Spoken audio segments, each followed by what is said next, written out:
I apologize again for the projector being broken. There's nothing really I can do about that, but hopefully you guys can all see from over here. So anyways, my name is David Chicas Montes. I was a CIE alumni at Japan Kyoto program.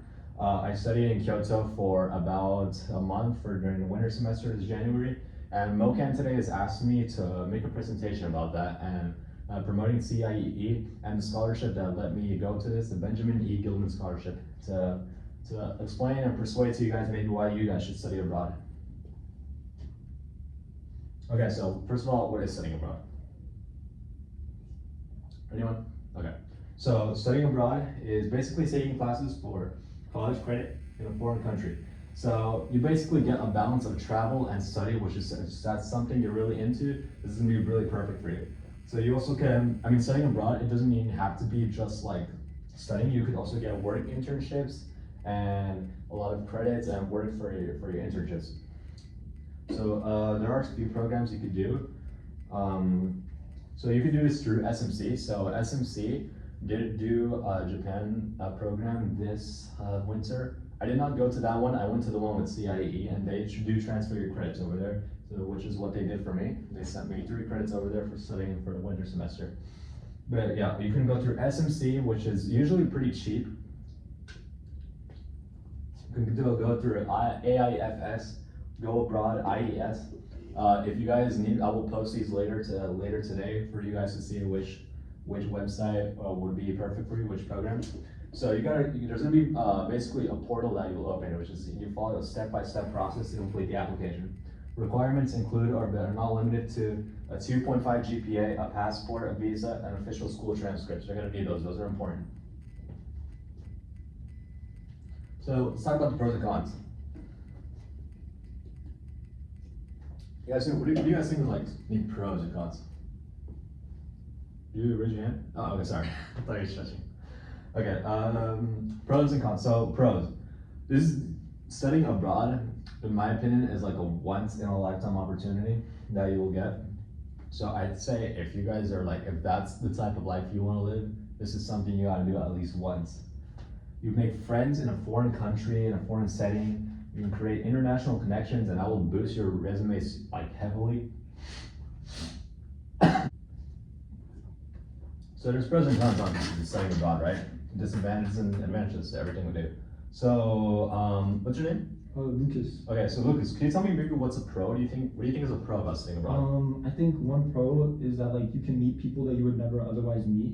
Like, you know. Yeah, that's definitely a good one. A good one. I've definitely while in Japan, I made a lot of good friends, and I had some amazing bonding experiences with them. But along with that, just meeting friends, you also can meet a lot of people that will help you with your academics or getting a job, right?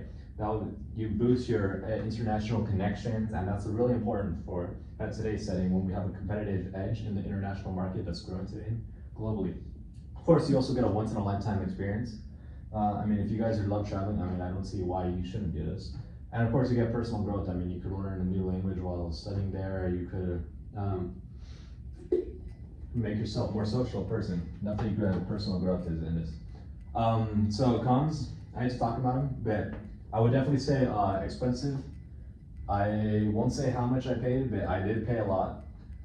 Thanks to the Benjamin E. Gilman Scholarship, which I become an alumni for, they definitely made this a lot more possible for me.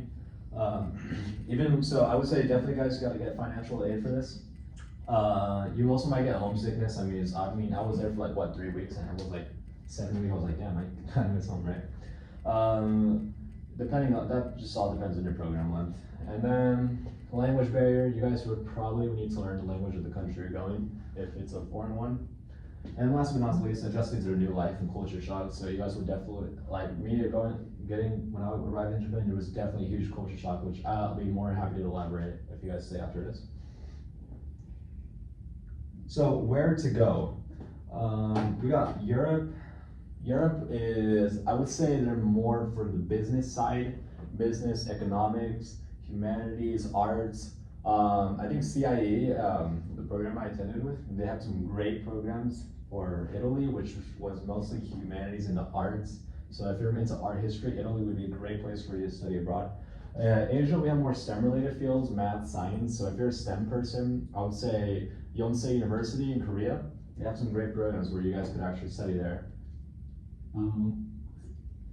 Africa and Latin America, a little bit more impoverished continents. So I'd say over there, if you're more into the humanitarian aid research, UNESCO, Blue Elements of the UN, if you guys want to work with them, get experience, definitely study or get some internships in Africa or Latin America. Okay, so I think I did go over this a little bit, but I'll go over again.